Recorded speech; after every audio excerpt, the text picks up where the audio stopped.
This Family Life News podcast is made possible by the support of listeners like you. Next on the 5 o'clock report. These files implicate billionaires. The U.S. House has an incredibly narrow majority of House Republicans right now. The implications are massive for what this could mean for the midterms. 15 of the 19 hijackers involved in the 9/11 attacks are Saudi. This is click a button and get a flight, bringing the magic of flight to our everyday lives. Now, let's go to the newsroom. Good afternoon and welcome to the broadcast. I'm Family Life News anchor Sarah Harnish. Disclosure decision. The U.S. House has just voted overwhelmingly to force the Justice Department to release the Jeffrey Epstein files. On this vote, the yeas are 427, the nays are 1. 2/3 being in the affirmative, the rules are suspended, the bill is passed. It wasn't without some reservations from House Speaker Mike Johnson, though, as it heads to the Senate. He had a conversation with Leader Thune about the next steps.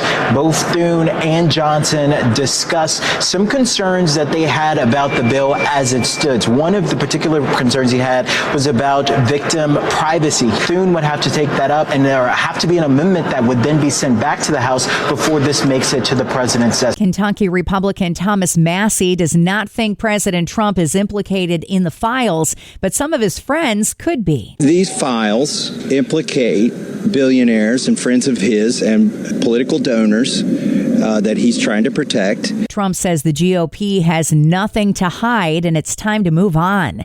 A panel of federal judges has blocked Texas from using a new congressional map that Republicans drew in the hopes of picking up 5 U.S. House seats. It was a move that sparked other states to follow suit. CBS's Hunter Woodhall. Texas was the center point of all the redistricting tensions that spilled out across the nation so far this year. That's why you've seen California redraw its map. The U.S. House has an incredibly narrow majority of House Republicans right now. The implications are massive for what this could mean for the midterms and for control of the U.S. House. Already Democrats are touting this ruling. There was another big court decision today on whether or not the parent company of Instagram and WhatsApp held a monopoly. Business reporter Jason Brooks. Judge James Boasberg of the U.S. District Court in Washington, D.C. sided with Mark Zuckerberg's company, saying that the Federal Trade Commission failed to prove that Meta is acting as a monopoly following its acquisitions of Instagram and WhatsApp more than a decade ago. The FTC hasn't been able to show that the Silicon Valley company still holds such power. President Trump hosted Saudi Arabia's crown prince today. CBS's Weijia Jiang. This was a remarkable meeting, the first time that the Crown Prince is visiting the U.S. in this capacity in 7 years. And that is because 7 years ago, the CIA concluded that he was personally the one to order the killing of journalists from the Washington Post, Jamal Khashoggi. But not everybody's happy with the U.S. cozying up to the Saudis. Fox's David Spunt. Families of Americans killed in the September 11th, 2001 attacks remain outraged of the close relationship between the White House and the Saudi government, given that 15 of the 19 hijackers involved in the 9/11 attacks are Saudi. Trump announced yesterday he plans to move forward with a weapons deal that would allow the kingdom to purchase F-35 stealth fighter jets from the U.S. A judge has formally approved the Purdue Pharma opioid settlement for prescription of opioids leading to abuse. Owners of the company paying up to $7 billion. Some of that money going to victims. Also, the owners can never own that company again. Rapper Nicki Minaj is speaking at the UN today about the persecution of Christians in Nigeria. The singer has praised the White House for raising awareness about the issue. Mike Waltz is the U.S. ambassador to the UN. Kudos and thanks to someone like Nicki Minaj as a Christian, but as someone with the following that she has. And we're going to have her talk to the UN, talk to our experts, and actually hear from some of these pastors and others that have been so horribly persecuted. And I really welcome her engagement and her spotlight. Miriam Weibo with the Foundation for the Defense of Democracy. Fulani herder militias are targeting Christian farmers, and this is really where the spotlight lands on. She says this is not just a land dispute, this is genocide. We're seeing these Fulani herders militarize to attack Christians for their faith. 50 to 100,000 Christians have been killed in Nigeria since 2009. And have you been having trouble loading some websites today? Fox's Ginny Casola explains why. If your apps and websites were not working, you can blame networking and web traffic company Cloudflare. Users couldn't load sites. Instead, there were messages referring to issues with Cloudflare. The flare-up comes less than a month after a similar outage involving Amazon Web Services. Still to come on the 5 o'clock report, pressure for home heating aid, panic buttons in Pennsylvania classrooms, and don't look yet, but it's almost ski season. Those stories after weather. I'm Kevin Williams, and here is your Family Life regional weather forecast for tonight. Patchy clouds in New York State, cloudy in Pennsylvania with some areas of light rain and light snow. In those areas, it could be a coating to an inch or two across some of the higher elevations in central and eastern Pennsylvania. Low temps mid-20s to mid-30s. Tomorrow in Pennsylvania, clouds break for some sun. Fair amount of sunshine in New York with high temperatures in the upper 30s and 40s. Limited sun through clouds on Thursday with highs mostly in the 40s. Thank you, Kevin. Checking the stories, making news where you live across New York and Pennsylvania. New York Governor Kathy Hochul is turning up the heat on the federal government when it comes to home heating assistance. She wants the Trump administration to provide millions more in federal aid for the Home Energy Assistance Program. In 2025, we had over 1 million homes sign up for this. That's great. But we know that there's 1.5 million more that are eligible for this who did not sign up. So I need everybody to help get the word out. Low-income New Yorkers can begin applying for help in heating their homes next week. Pennsylvania politicians are considering installing panic buttons in classrooms to improve school safety. Those panic buttons would trigger silent alarms to notify police in emergency situations like school shootings. We've passed Alyssa's law in 10 states now, and Alyssa's law is nonpartisan. This is all about making sure that when we send our kids to school, that they are safe and they come home alive. Lori El-Hadaf says the law is named after her daughter, Alyssa, who was killed in the Parkland, Florida school shooting. It was Valentine's Day in 2018, about 7 years ago, and a gunman walked onto campus. Alyssa was only 14 years old, where she was murdered in an English classroom. She was so beautiful, all-American girl. Last year, multiple teachers at a high school in Georgia pressed panic buttons during a shooting at their school. Because of that, first responders were able to quickly arrive and save lives.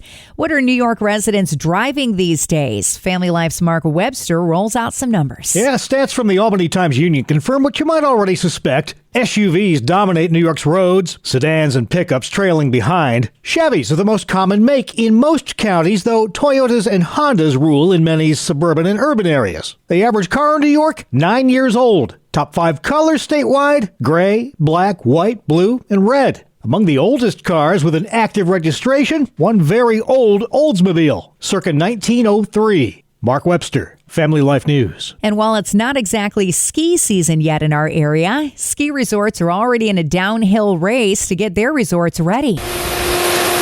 The sound of a snow gun already churning out man-made flakes at Pennsylvania's Camelback Resort in the Poconos. General Manager Jason Bays tells WBRE the process has gotten a lot more high-tech. We can just press a button and the snow guns turn on certain key trails, so it allows us to make snow faster and more productively when temperatures get colder. We already made snow November 11th, firing up the guns, so we're going to do it every single opportunity. We can't wait to get open. Camelback recently invested $5 million in its new automated snowmaking system. Next at 5, highlights from today's hometown heroes. Pat Fahey is living proof of the Christ-centered work being done by Buffalo Adult and Teen Challenge, a ministry devoted to helping men, young and old, overcome life control challenges. He says the gospel is the secret of their success. Let's listen in. There's great programs that are out there from a clinical aspect will deal with addiction. And the unfortunate thing is they're funded by insurance companies that will only allow you 14 or 28 days. Some of them get extended programs. But what we're able to do is provide an environment that starts first thing in the morning, up early in the morning, rebuilding discipline into our lifestyle, coming out of the lifestyle as a recovered addict, now a believer in walking in grace every day. There has to be a discipline to your life. Undisciplined sleeping till noon and getting up and hoping things are going to change and catch a recovery meeting. It's a recipe for relapse. It's a recipe to go right back to the same thing that you were doing. We start with a regimented 6 a.m. wake up and a 10 p.m. lights out, and throughout the day is interspersed prayer, Bible, devotion, first thing in the morning, keeping the house up. We have a beautiful home here in Buffalo that we can be very proud that we can keep it this way. A gorgeous setting here with woodwork and comfortable beds, and we're given the environment so God can work on the inside of us throughout the day. And then we can give of ourselves to food pantries and different ministries. It's a radical change for someone who's coming off the street or coming out of a rehab into here. Some of your rights are taken away. I have had the privilege of not having a cell phone ring every 2 minutes in my pocket. That could be a real eye-opener. I surrendered that when I walked through the doors. I surrendered my phone. I surrendered some of the daily normal freedoms. I can't just go turn a TV on when I want to. It's very regimented, but it's all pointed to a healthy direction. Restoring our mind, beginning to have the mind of Christ, walk in freedom, and relearn things that either have been surrendered over or forfeited or taken over by the power of darkness. This is a place to, throughout the day, get instruction, correction, counseling, encouragement, love, a lot of love. That's Pat Fahey with Buffalo Adult and Teen Challenge. Hear the entire interview with him and program manager Ray Rossler at Apple Podcasts, YouTube, Spotify, and at familylife.org. So we fix our eyes not on what is seen, but on what is unseen. For what is seen is temporary, but what is unseen is eternal. 2 Corinthians 4:18. I'm Rob West with another Faith and Finance Minute. The world tells us to chase what we can see, bigger accounts, newer things, greater security. But God calls us to look beyond what fades and to invest in what truly endures. Every act of generosity, every step of faith, every open-handed decision becomes an investment in eternity that can never be taken away. When we loosen our grip on temporary wealth, we gain something far better: freedom, peace, and the deep joy of partnering with God's eternal purposes. So today, lift your eyes above what's passing and let eternity shape the way you give, live, and trust God completely. Get biblical answers to your financial questions in the Faith-Fi community. Download Faith-Fi, Faith and Finance in your app store or visit faithfi.com. Coming up on the 5 o'clock report, forget the Uber. We can fly you across town. That story after weather. I'm Kevin Williams, and here is your Family Life regional weather forecast. A disturbance heading east from Indiana is going to bring a little light snow rain mix tonight for those of you in parts of Pennsylvania. It'll be just dry and uneventful farther north into much of New York. That system's departure will allow high pressure to build in and dry with partially sunny skies, the expectations for Wednesday and Thursday. The call for tonight: patchy clouds in New York State, cloudy in Pennsylvania with some areas of light rain and light snow. In those areas, it could be a coating to an inch or two across some of the higher elevations in central and eastern Pennsylvania. Low temps, mid-20s to mid-30s. Tomorrow in Pennsylvania, clouds break for some sun. Fair amount of sunshine in New York with high temperatures in the upper 30s and 40s. And we'll have limited sun through clouds on Thursday with highs mostly in the 40s. All right, Kevin, finally at 5. If you would rather fly than drive, just hail an Uber. The ride-sharing giant is testing out air taxis to help you skip traffic. The company Joby has been testing around the world, and they've partnered with Uber in Dubai, California, and in New York. This is click a button and get a flight. This is bringing the magic of flight to our everyday lives. So how will it work? A regular Uber will pick you up at your home or office and take you to a vertiport, which looks like a little helipad where you'll board a taxi unlike any other. It looks like a little chopper. The cabin will be air-conditioned with 4 passenger seats, so you may find yourself ride-sharing. Joby says a ride will cost about the same as an Uber Black. That's $140. That flight can go 200 miles an hour, and the plane is roughly the size of an SUV. For the many that will worry about safety, there are 6 propellers. We can still perform our flights and deliver our customers to where they need to be safely, even if we have a failure. At least 5 U.S. cities are building vertiports for landing, and Dubai is set to launch its first flying Uber in 2026.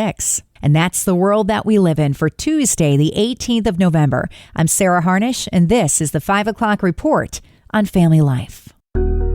Thank you for listening to this Family Life News podcast. If you've been encouraged by what you've heard, please share it with others and click the subscribe button to automatically receive future episodes. Family Life is a listener-supported ministry. Podcasts like this are made possible by your financial partnership. Find out more at familylife.org.